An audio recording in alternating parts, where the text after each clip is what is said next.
Tundukkan hati, tundukkan kepala kita satu dalam doa. Kita berdoa, sungguh indah Tuhan kebaikan-Mu, perbuatan-Mu dalam kehidupan kami. Di mana kami boleh melihat Tuhan, kami ada sampai hari ini. Semua karena kasih Tuhan nyata dalam kehidupan kami. Kami boleh berdiri, bernafas, bahkan beribadah di tempat ini. Semua karena Kau Tuhan sangat baik dalam kehidupan kami. Oleh sebab itu kami sangat percaya dengan iman. Kalau Tuhan menyertai kami sampai hari ini, artinya sampai masa tua kami, sampai putih rambut kami, penyertaan Tuhan akan tetap menjadi bagian setiap kami. Bahkan kami punya iman Tuhan, sampai anak cucu kami semuanya juga pasti diberkati untuk hormat kemuliaan nama Tuhan. Dan dengan ucapan syukur itu Tuhan, di tempat ini setiap kami Tuhan sudah boleh memuji, memuliakan nama-Mu, menaikkan pujian kami, penyembahan kami. Kami doa biar kiranya Tuhan pujian penyembahan kami boleh menyenangkan hati-Mu Bapa. Kami menyerahkan Tuhan kehidupan kami sebagai penyembahan yang hidup untuk-Mu Tuhan, sehingga kami percaya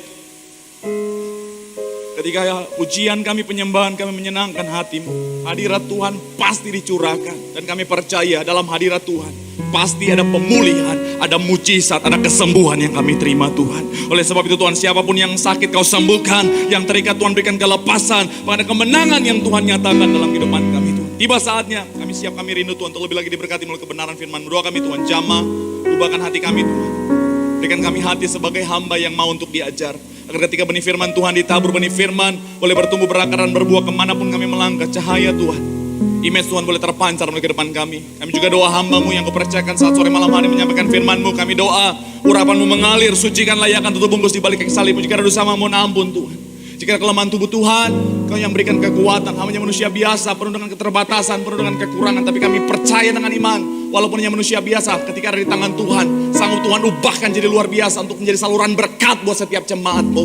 Kami doa, baik jemaat yang hadir di tempat ini, maupun jemaat yang menyaksikan melalui live streaming, kami doa tidak ada satupun yang lalu sia-sia, tapi semuanya diberkati Tuhan. Kami doa, isi hati-Mu yang disampaikan pasti ada kuasa, pasti memberkati. Mari yang siap diberkati dengan sukacita, dengan iman, dengan bangga, sama-sama kita mau katakan amin. Boleh berikan tepuk tangan yang paling meriah buat Tuhan. Silakan duduk Bapak Saudara. Terima kasih buat worship leader, singer, pemain musik choir, serta semua yang sudah melayani. Dan dari mimbar ini saya mau sampaikan salam damai sejahtera. Shalom.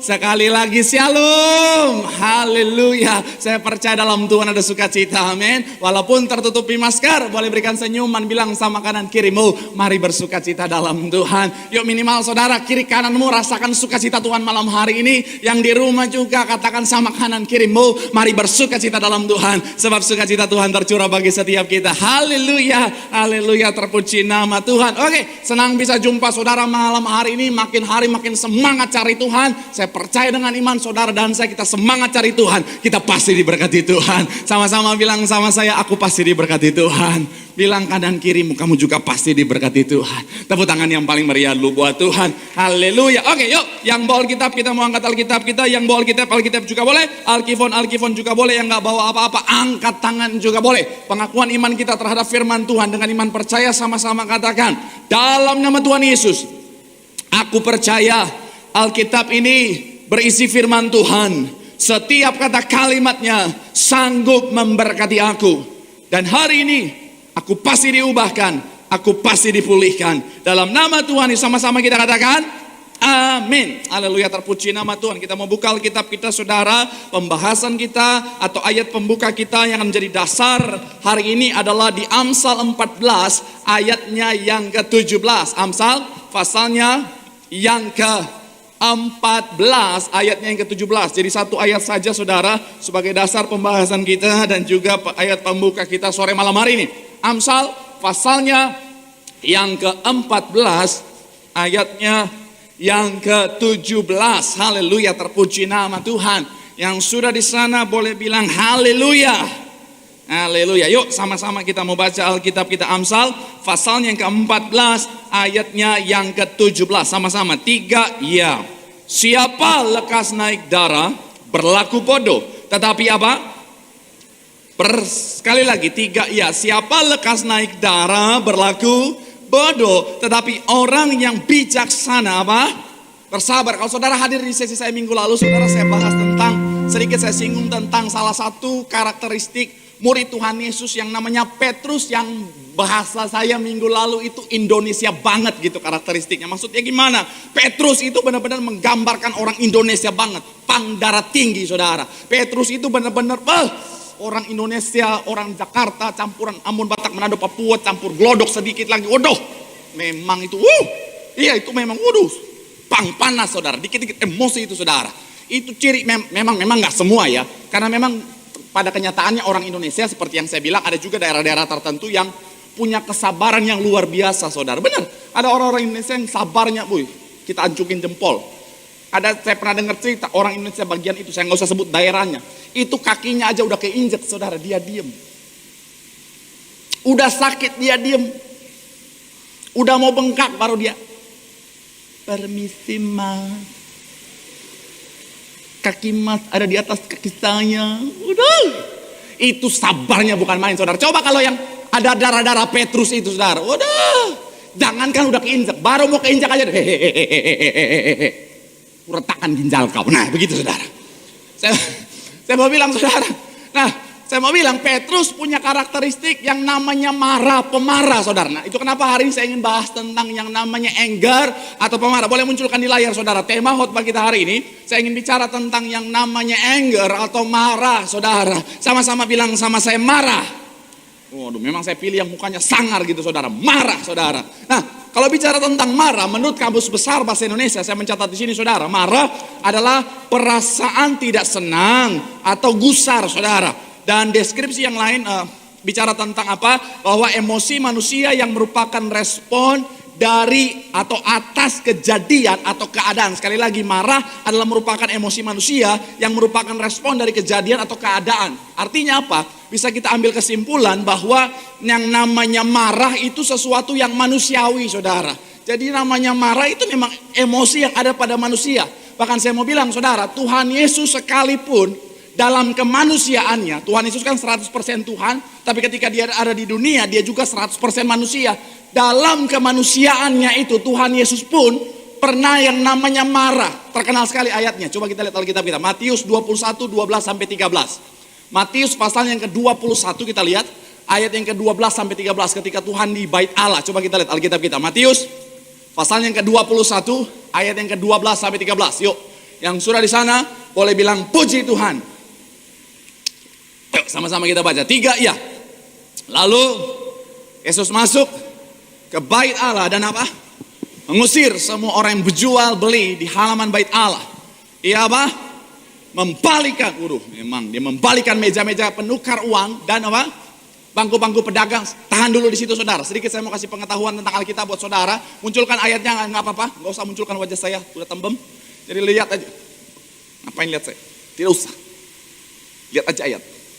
Ayat lebih berkuasa. Ya dong. Segala kemuliaan buat Tuhan. Lalu Yesus masuk ke bait Allah, mengusir semua orang berjual. Di bait Allah, ia membalikan meja-meja penuh ke orang. Sedikit saya kasih gambaran sama saudara, bahwa yang namanya Yerusalem, kalau saudara pernah ke sana kan pasti lihat bahwa Yerusalem itu ada di bagian puncak gunung yang tinggi saudara. Jadi dia ada di bagian bukit yang tinggi saudara, jadi terlihat. Jadi banyak orang di sekitar, banyak pendatang yang datang untuk datang ke situ saudara. Ibarat bisa kita gambarkan bagaikan Jakarta saudara. Jadi banyak perantau yang datang ke sana saudara. Nah akhirnya yang namanya penukar-penukar uang, mereka itu nongkrongnya itu di bait Allah. Kenapa? Karena ketika saya pelajari saudara, yang namanya imam-imam menetapkan beberapa jenis mata uang untuk dijadikan persembahan saudara. Jadi banyak orang karena berbagai macam mata uang, banyak orang yang datang berbagai jenis mata uang, mereka datang ke bait Allah untuk persembahan, mereka tukar uangnya di penukar uang. Jadi berbeda dengan penukar-penukar uang musiman yang ada di Jakarta. Kan kalau di Jakarta kan ada yang penukar-penukar uang musiman yang kalau saudara misalnya mau kemana-mana, ada acara-acara tertentu, apalagi mau gereja, 100.000 tukar dengan 2.000. Ya kan itu Indonesia banget itu saudara, 100.000 tukar 2.000. Saya ingat cerita ini saudara, yang uang 100.000 ketemu sama uang 2.000 dalam satu dompet. Akhirnya si 100.000 karena dia tahu nilainya tinggi, dia hina-hina si 2.000. Lu cuma 2.000 lu gak ada nilai lu beli cireng aja kurang lu dikit lu. Cuma 2.000 lu gak ada harga. Akhirnya si 2.000 udah emosi, akhirnya dia emosi. Memang nilai lu lebih tinggi daripada gue, tapi gue lebih kudus daripada lu. Kok bisa? Iya, gue sering dibawa ke gereja daripada lu. Tapi bukan yang di sini, yang di Kelapa Gading. Ini Kelapa Gading ini. Saya banyak menjelek-jelekan Kelapa Gading hari ini. Saya mau bilang saudara, Jadi mereka itu ya mirip kayak money changer gitu saudara. Mereka tukar. Nah coba munculkan lagi saudara. Sedikit buat ada pengetahuan buat saudara. Munculkan lagi ayatnya saudara. Kemudian apa? Dibalikan yang namanya meja-meja penukar uang. Kemudian bangku-bangku pedagang merpati. Nah merpati itu saudara. Kenapa ada tukang merpati di bait Allah? Karena ketika saya pelajari. Kalau saudara baca imamat. Saudara di imamat dikatakan. Kalau misalnya orang gak sanggup beli kambing, beli domba. Untuk korban persembahan. Mereka boleh ganti dengan yang lebih murah burung merpati saudara. Dengan burung saudara. Contohnya burung merpati. Jadi itu kenapa banyak yang namanya di bait Allah orang jual burung merpati, saudara. Nah ayat berikutnya, coba kita lihat. Ayat berikutnya dikatakan apa di sana? Dan ini kata Yesus dan berkata kepada mereka, ada tertulis, rumahku akan apa? Tetapi kamu apa? Menjadikan apa? Sarang, penyamun, perampok, pencuri, saudara. Saya mau bilang Tuhan Yesus marah itu punya alasan. Kenapa? Karena ternyata para penukar uang ini saudara, ini juga para perampok juga datang ke bait Allah untuk nukar uang hasil jarahan, hasil rampokan mereka pada penukar uang ini. Bahkan mereka juga menjual hasil rampokan mereka ini di bait Allah. Jadi bukan datang cari Tuhan, tapi melakukan hal-hal yang sekali lagi sangat gak berkenan. Itu kenapa saya mau bilang saudara, apa yang Tuhan lakukan, amarah yang Tuhan luapkan, saya mau bilang saudara itu sangat punya dasar yang kuat. Mungkin saudara bilang sama saya, oh Pak Pendeta, artinya Pak Pendeta kalau Tuhan bisa marah, artinya saya juga boleh marah dong Pak Pendeta.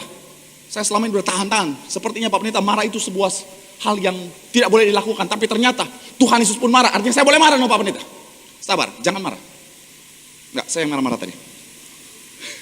Saudara dan saya, sekali lagi saya mau bilang saudara, memang keadaan hari-hari ini saudara, kalau bisa saya bilang saudara, kalau kita tidak responi dengan benar, tidak sikapi dengan benar, itu benar-benar memancing kita untuk meresponinya dengan marah saudara. Apalagi keadaan hari-hari ini ada orang yang udah kerja susah payah, dipotong gajinya saudara. Ada orang udah kerja susah payah, malah dipecat pengabdiannya bertahun-tahun seperti tidak dipandang saudara. Bahkan di dalam bisnis kadang-kadang saudara ada klien yang udah order tapi main cancel seenaknya. Ada klien yang mohon maaf mungkin gak bayar. Atau dalam rumah tangga saudara, mungkin ada istri-istri yang marah karena uang belanjanya dipotong. Banyak kan yang begitu ya. Istri-istri itu selama uang belanja nggak dipotong tetap tenang, tapi kalau udah uang belanja dipotong, ngomel-ngomel. Bapak gimana? Apalagi kalau misal kurang, Bapak gimana sih? Bapak ini kurang bagaimana? Mama bahasa roh keluar. Ya, kurang. Memang itu istri. Makanya Pak, saya mau bilang wajar Pak, kalau istri uangnya belanjanya kurang, ngomel-ngomel. Istri memang begitu, kurang langsung. Coba kalau lebih, Mama, kayaknya Papa ada kelebihan. Pas, Pak, pas. Jangan hiraukan lagi. Lupakan Pak. Tatap mata Ozan, lupakan. Istri-istri itu suka begitu. Sekali lagi tapi saya mau bilang saudara. Ya hari-hari ini banyak hal yang berpotensi. Betul Pak. Banyak hal yang berpotensi bikin saya marah Pak. Masalahnya Pak, uang belanja saya dipotong Pak. Masa biasanya saya perawatan wajah pakai SK itu. Iya. Biasanya saya pakai SK itu Pak. Gara-gara uang belanja saya dipotong sekarang harus pakai Wardah. Cantiknya itu zaman dulu tagline-nya. Saya mau bilang sekarang pertanyaan saya, anak Tuhan orang Kristen boleh marah nggak? Boleh. Mantap, nggak apa-apa. Cukup. Yang boleh angkat tangan.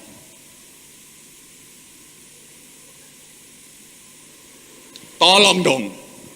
Kalau angkat tangan tuh yang yakin. Ada angkat tangan. Ini angkat tangan atau godain pendeta? Lagi syuting. Saya lupa. Berwibawa. Yang boleh marah boleh. Yang tidak boleh. Kebiasaan ini. Saya mau khotbah tentang marah jadi marah-marah nih lama-lama kalau begini.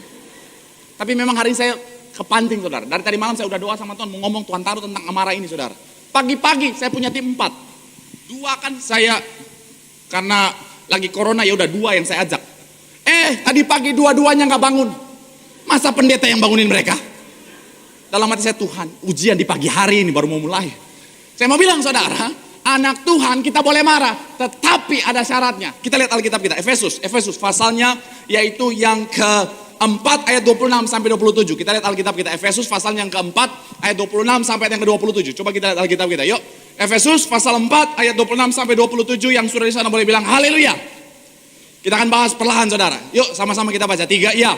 Apabila kita boleh marah, tetapi apa yang pertama janganlah. Yang pertama boleh munculkan di layar saudara. Saudara dan saya, kita anak Tuhan, kita boleh marah, sama-sama bilang sama saya, tapi jangan berbuat dosa. Sama-sama bilang sama saya, tapi jangan berbuat dosa. Amin. Saudara dan saya kita boleh marah, tapi saya mau bilang saudara, jangan sampai amarahmu membuatmu membuat yang namanya perbuatan dosa saudara. Saya mungkin gak akan bisa bahas secara detail apa yang perbuatan marah yang akhirnya menghasilkan dosa. Tetapi saya mau bilang kita bisa lihat dari motivasinya saudara. Marahmu akan menghasilkan dosa atau tidak tergantung dari yang namanya motivasimu. Kalau motivasimu adalah untuk menyakiti, untuk yang namanya balas dendam, untuk menghancurkan, saya mau bilang saudara sangat bisa dipastikan marahmu akan menghasilkan perbuatan dosa.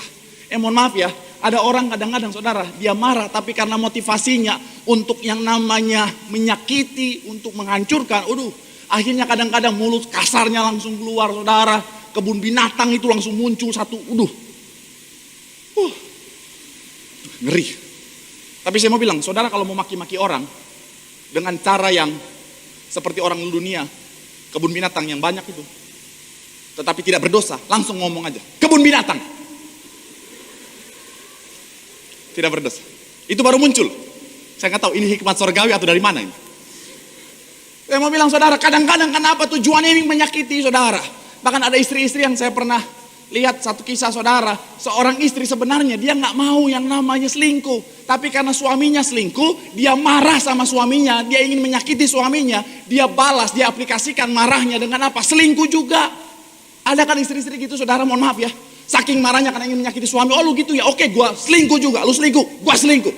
Bahkan sebelum lu selingkuh, gua udah selingkuh duluan. Itu bukan marah, itu gatal namanya. Saya mau bilang saudara sekali lagi, kalau motivasimu adalah sekali lagi untuk menyakiti, untuk yang namanya menghancurkan, untuk balas dendam, itu kemungkinan besar akan menghasilkan perbuatan dosa. Tapi sebaliknya, kalau motivasimu adalah kasih, motivasimu adalah mendidik, sama seperti orang tua sama anaknya, saya percaya Roh Kudus akan membimbingmu untuk mengaplikasikan marahmu dengan cara yang benar dan bijaksana. Amin. Sama-sama bilang sama saya, aku boleh marah. Bilang sama kanan kirimu, tapi jangan berbuat dosa. Tepuk tangan yang paling meriah lu buat Tuhan. Kita harus cepat. Yang kedua, kita lanjut ke ayat yang tadi saudara. Efesus masih di ayat 26. Efesus 4 masih di ayat 26. Saudara dan saya kita boleh marah. Yang ke 26 sekali lagi. Setelah bilang jangan berbuat dosa, dikatakan apa? Janganlah matahari terbenam sebelum apa? Sekali lagi, janganlah matahari apa? Terbenam sebelum. Poin yang kedua, saudara dan saya kita boleh marah, boleh munculkan di layar, tapi apa? Jangan, sama-sama bilang sama saya, jangan berlarut-larut. Amin. Saudara dan saya kita boleh marah, tapi jangan berlarut-larut. Itu yang firman Tuhan katakan. Karena kenapa? Kalau saudara dan saya menyimpan marahmu berlarut-larut, saya mau bilang saudara ini sesuatu yang berbahaya. Karena kenapa? Kalau marah, simpan berlarut-larut, hasilnya apa? Damai sejahtera jadi hilang, sukacita jadi hilang, dan yang paling mengerikan adalah apa? Amarahmu akan menghasilkan kepahitan saudara.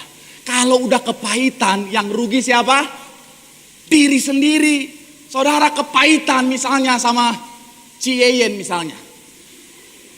Saya takut pakai Cilili. Di daerah Gading ada nama Cilili. Misalnya saudara kepahitan sama Ciyeyen. Saudara akhirnya apa? Lagi nonton TV ingat Ciyeyen. Nonton termehek-mehek. Ada pelakor, dasar memang kayak si Yeyen tuh. Saudara makan, ingat Yeyen, dasar Yeyen. Saudara makan kaki babi, kaki Yeyen ini.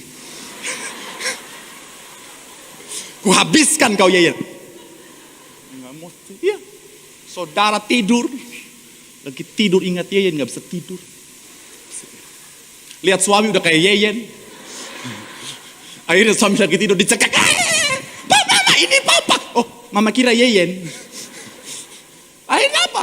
Menderita. Yeyen lagi di pantai di Bali lagi sunbathing. Yang rugi siapa?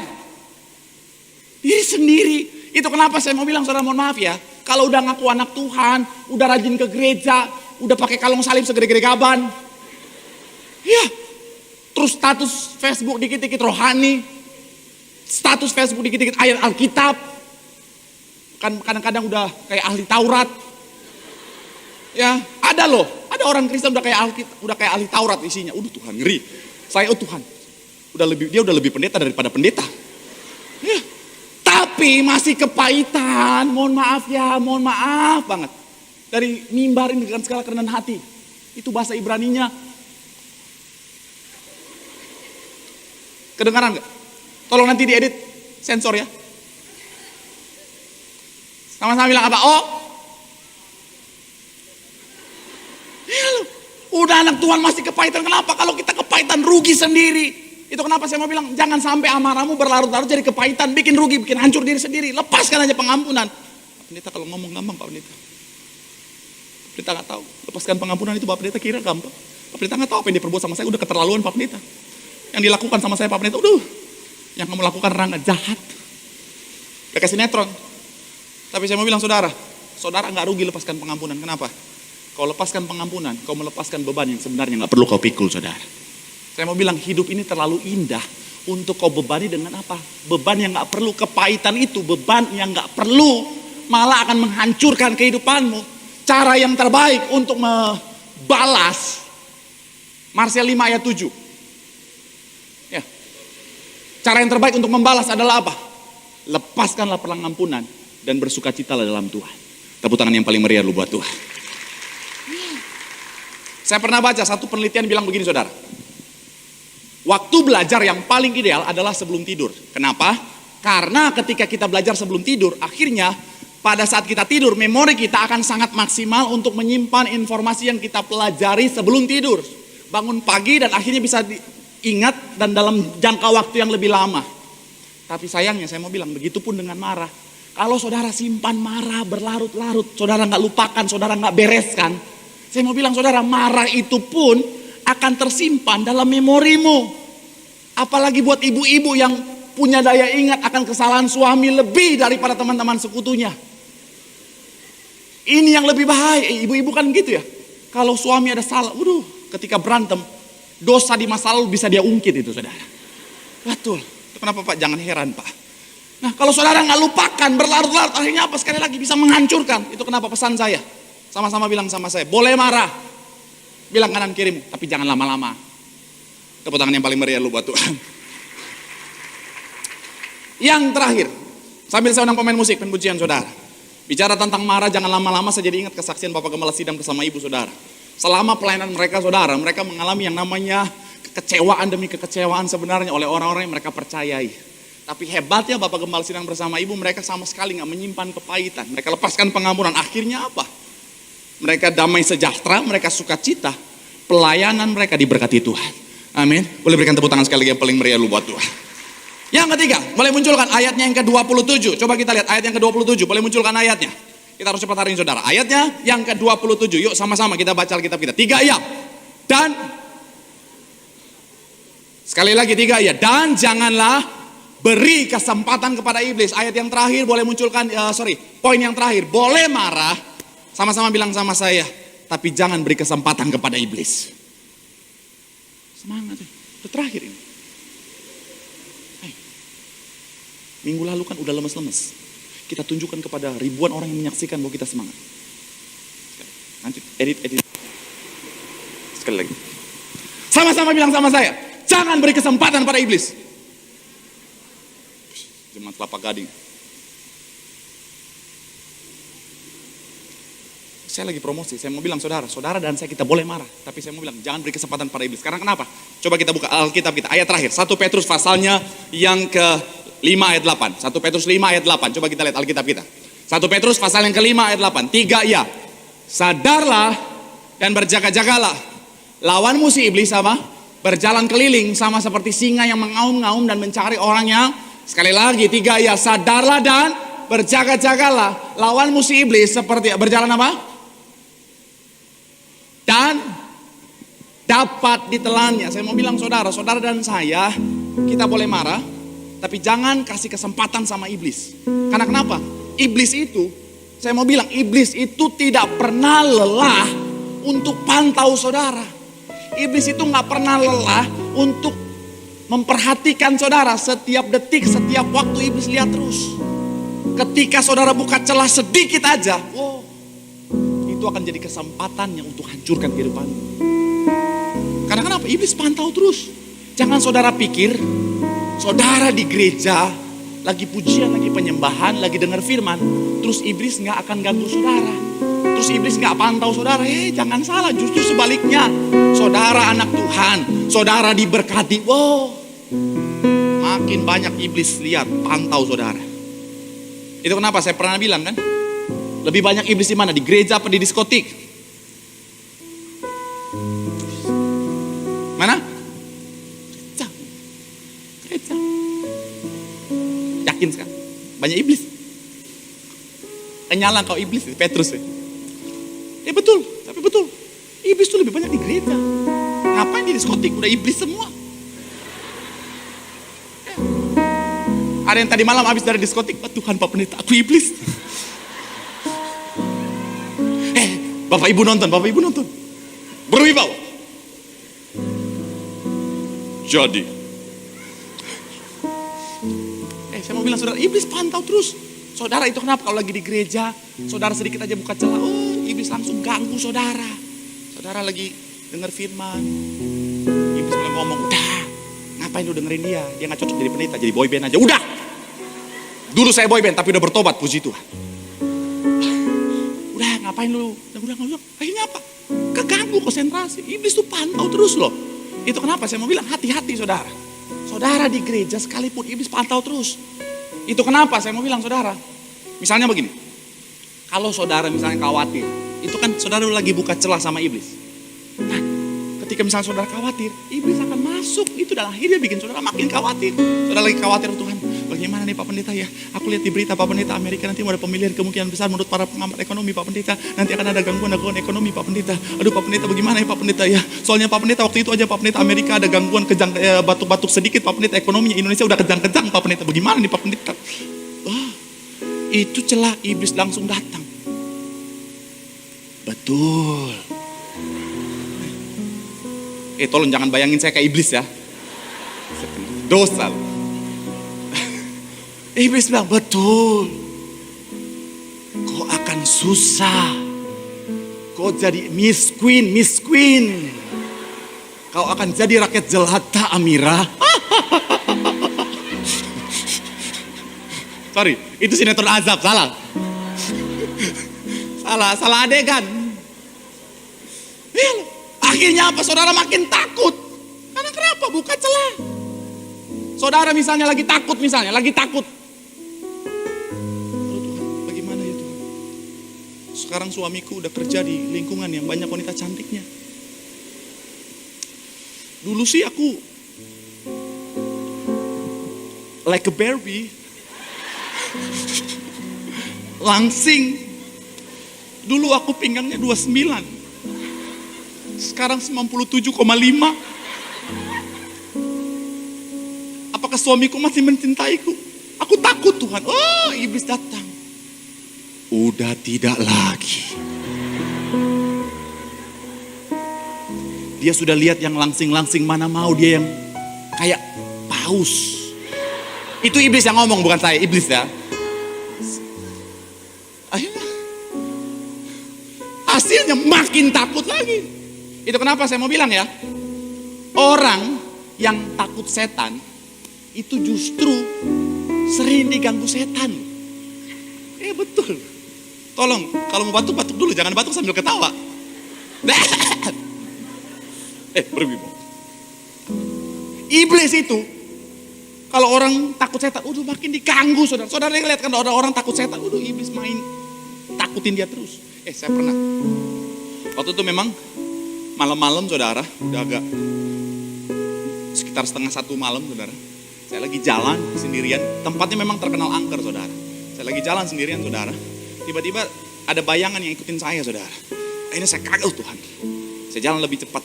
Semakin saya cepat, bayangan itu makin cepat ikutin saya sampai lari saudara. Bayangan itu makin kejar saya. Saya udah dalam diskusi.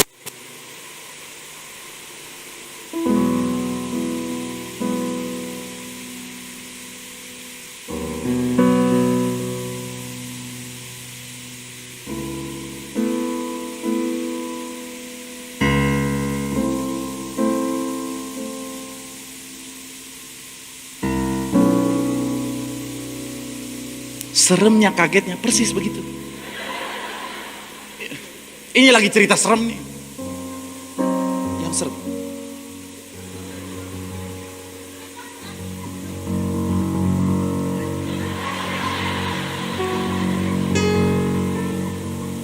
Ini mah film Rambo kalau begini. Ya tapi bener. Lagi jalan gitu. Ternyata bayang itu, saya udah lari dia ikuti. Ketika saya ternyata bayang-bayang masa lalu.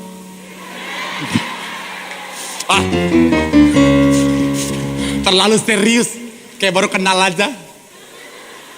Cuman gara-gara kaget, tidak klimaks.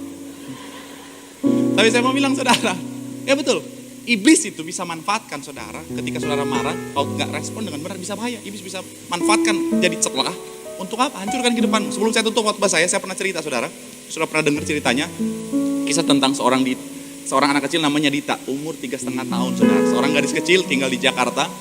Kisahnya saudara, mama papanya bekerja, karena untuk memenuhi kebutuhan di kota Jakarta yang begitu mahal saudara, akhirnya mama papanya kerja, dia tinggal di rumah sendirian sama ada mbaknya di rumah. Jadi dia dijerawat sama mbaknya. Satu ketika saudara seperti hari biasa yang lainnya, mama papanya ke kantor. Mama papanya punya mobil, tapi karena jalan Jakarta macet, sering mereka ke kantor tuh naik motor. Mamanya bareng papanya ke kantor, antarin mamanya dulu baru papanya ke kantor saudara. Begitu. Satu ketika hari itu saudara, mama papanya lagi ke kantor, Dita lagi main sendirian karena mbaknya lagi di dapur. Akhirnya singkat cerita saudara, Dita bosan sendirian di kamar, dia keluar ke teras. Dia main di teras, dia bosan di teras, dia ke garasi. Dia main di garasi, saudara dia nemuin obeng. Dia pikir bulpen. Akhirnya dia coba gambar-gambarin ke dinding itu saudara. Dia gambar-gambarin ke dinding, nggak nyata. Karena kan dinding putih saudara, pakai obeng nggak kelihatan. Akhirnya di sampingnya ada mobil papanya. Warna hitam, mulus. Dia cobain dikit. Cek. Nyata. Sungguh nyata kasih. Dia akhirnya mulai. Namanya anak kecil kan imajinasinya langsung luas. Dia gambar papanya karena dia sayang banget sama papanya. Dia gambar mamanya karena dia sayang banget sama mamanya. Dia gambar dia happy family saudara. Akhirnya dia gambar pemandangan. Dia tulis Tiberias. Dia Tiberias garis keras sama kayak saya. Saya kalau hati ini dibuka ada tulisan Tiberias I'm in love. Di belakang GTI Nias. Di sini Raja Wali. Akhirnya dia tulis, akhirnya penuh itu mobil saudara. Penuh itu mobil. Habis itu capek dia nulis-nulis gambar-gambar, dia tidur. Papanya jam 6, setengah 6 kaget pas pulang mobilnya udah hancur. Mobil kesayangan, kredit 25 tahun kayak KPR. Ketika dia pulang dia kaget langsung, "Mbak, siapa ini yang hancurin mobil?" Mbaknya kaget, si Dita juga dengar suara papanya, langsung dia bangun. Papa udah pulang langsung, Papa. Tadi Dita gambar-gambarin mobil papa, Dita gambar papa, Dita gambar mama, Dita gambar Dita. Dita sayang banget sama papa dan mama. Saking emosinya papanya, dia patahin itu batang pohon yang berduri di bagian teras saudara. Dia tarik tangannya Dita, langsung dihajar Ditanya saudara. Dipukulin Ditanya sampai benar-benar tangan yang kecil itu saudara 3,5 tahun benar-benar dihajar dengan kekuatan seorang laki-laki dewasa saudara, benar-benar dihajar dengan sangat kuat saudara. Dihajar terus saudara, sampai benar-benar berdarah-darah. Dia tarik lagi tangan yang satunya lagi, dihajar lagi. Mamanya lihat itu, mamanya biarin, biar belajar, nakal. Akhirnya singkat cerita saudara, malam itu Dita tidur sama pembantunya, sama mbaknya. Karena papa mamanya marah sama dia. Tengah malam mbaknya bilang, Pak maaf, Dita demam. Udah biarin aja, ntar juga sembuh sendiri. Besoknya tetap gak dilihat, sibuk kerja pulang langsung tidur. Tengah malam mbaknya juga bilang, Pak maaf Pak, Dita makin panas Pak, bahkan tangannya juga bengkak. Udah kasih paracetamol aja, ntar beli di Indomaret. Besoknya pagi-pagi mbaknya bilang, Pak itu udah makin parah Pak, gimana? Ya udahlah, ntar malam kita ke puskesmas. Akhirnya singkat cerita pulang kantor ke puskesmas. Sampai di puskesmas kaget saudara. Dibilang, aduh mohon maaf Pak, kami gak bisa handle. Rujuk ke rumah sakit. Dibawa ke rumah sakit ke UGD saudara. Akhirnya ketika diperiksa, dokter juga kaget setengah mati. Diperiksa dengan lebih intensif lagi. Saudara, ketika diperiksa semuanya, dokter panggil orang tuanya. Dia panggil, Pak, Bu, mohon maaf. Ketika kami periksa, ternyata kedua tangannya sudah hancur Pak. Satu-satunya jalan untuk menyelamatkan nyawa Dita adalah tangannya harus diamputasi. Akhirnya kaget, sedih, mamanya nangis, gak bisa buat apa-apa. Akhirnya demi keselamatan Dita, tangannya diamputasi. Setelah selesai operasi, masih dalam pengaruh bius saudara, tangannya masih belum rasa sakit bekas operasinya. Dita udah bangun, dia lihat mama papanya, dia langsung bilang, Pak, maaf ya, maaf Dita udah ngerusakin mobil papa mama. Dita sayang banget sama papa sama mama. Maaf ya, Dita janji Dita gak akan lagi ngerusakin mobil papa, gak akan lagi ngerusakin mobil mama. Tapi Dita mohon satu hal Pak, Dita mohon satu hal Ma, balikin tangan Dita. Dita pengen main kayak teman-teman yang lain. Balikin tangan Dita. Dita janji Dita gak akan nakal lagi. Papa mamanya gak bisa lakukan apa-apa, cuma bisa nangis. Penyesalan yang gak akan pernah bisa terbayarkan lagi. Saya mau bilang saudara, amarah adalah sesuatu yang bisa dimanfaatkan iblis untuk menghancurkan kehidupan. Oleh sebab itu pesan saya dari mimbar ini, jangan sampai karena amarahmu kau menyakiti orang yang sebenarnya mengasihimu. Sama-sama bilang sama saya, aku harus menguasai diriku. Tepuk tangan yang paling meriah lu buat Tuhan. Sama-sama teduhkan hati kita di hadapan Tuhan. Terima kasih Tuhan. Kaulah Tuhan dalam kehidupan kami Tuhan, yang menguatkan setiap kami Tuhan.